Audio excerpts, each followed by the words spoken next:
तपाईहरुलाई आज मैले एउटा नयाँ भिडियो तपाईलाई एकदम बढी काम लाग्ने तपाईले काम गर्दाखेरि एकदम तपाईलाई अप्ठ्यारो भएको जुन काम छ त्यसलाई मैले आज सजिलोसँग कसरी गर्न सकिन्छ त्यसको बारेमा म तपाईहरुलाई सिकाउन गइरहेको छु। तपाईहरुले थम्बनेलबाटै थाहा पाइसक्नु होला के हो भनेर।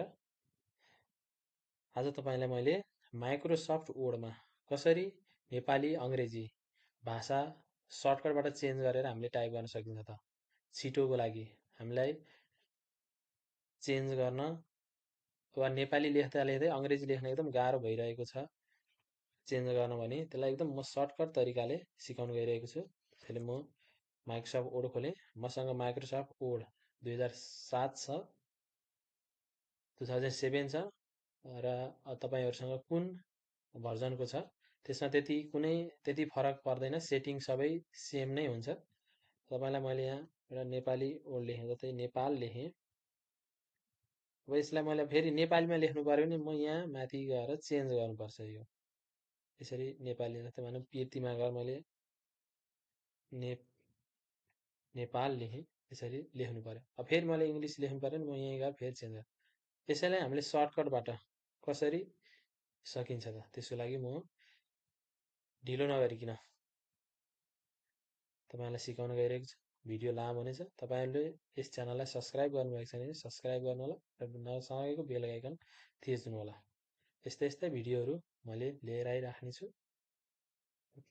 अब त्यसको लागि मसँग विन्डोज 7 भएकाले यहाँ अफिस बटन भन्ने छ। तपाईहरुको यहाँ फाइल भन्ने बटन हुन्छ, फाइल भन्ने मेनु हुन्छ, त्यसमा जानु होला।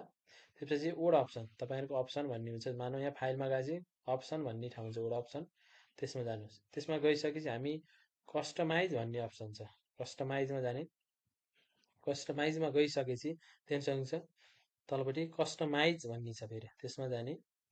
त्यसमा गइसकेपछि अब हामीलाई चाहियो के हो, क्याटेगोरिज भन्नेमा जानुहोस्। त्यसमा गइसकेपछि तल हामीलाई फन्ट भन्ने अप्सन छ, फन्ट चाहिएको, फन्टमा चाहियो।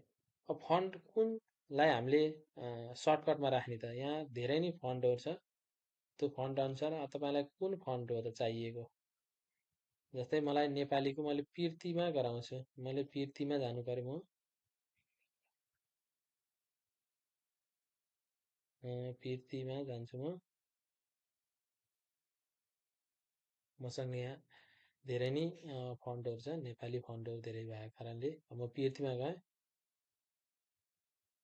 पिर्तीमा क्लिक गरेँ। मलाई सर्टकट के हो त चाहिएको। मैले यसलाई कन्ट्रोल 1 को प्रयोग गरेर बनाउँछु। म त्यसको लागि यहाँ गएँ, कन्ट्रोल प्लस 1 गरेँ। कन्ट्रोल प्लस 1, कन्ट्रोल र 1 थिचेँ। मलाई कन्ट्रोल प्लस 1 गर्दा नेपाली पिर्ती फन्ट आउने गरेँ। मैले एसाइन गर्ने, यो भयो। यसलाई मैले क्लोज गरेँ। फेरि म कस्टमाइजमै गएँ। फेरि अब मलाई फेरि फन्टमै गएँ। म तल जानु होला, फन्टमा गएँ। म फन्टमा आएछ। अब इङ्ग्लिस फन्ट कुन चाहिँ गराउने, इङ्ग्लिसको कुन फन्ट मैले धेरै जसो युज गर्ने भनेको टाइम्स न्यू रोमन्स भन्ने मैले युज गर्छु। त्यसको लागि बनाएँ मैले। यसमा क्लिक गरेँ। यसलाई मैले कन्ट्रोल 2 गरेँ, कन्ट्रोल 2 गरेँ, एसाइन गरेँ, क्लोज गरेँ, ओके गरेँ।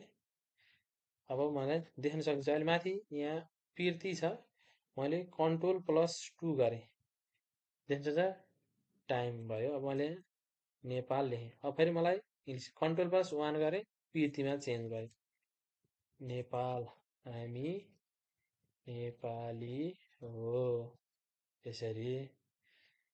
त्यसै फेरि मैले 2 गरेँ, फेरि आयो माई नेम इज। यसरी हामीले इङ्ग्लिस नेपाली शैलीसँग सर्टकट कीको माध्यमबाट चेन्ज गर्न सकिन्छ।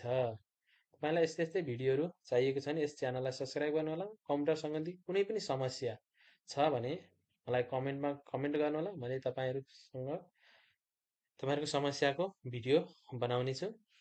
आजलाई यति, धन्यवाद।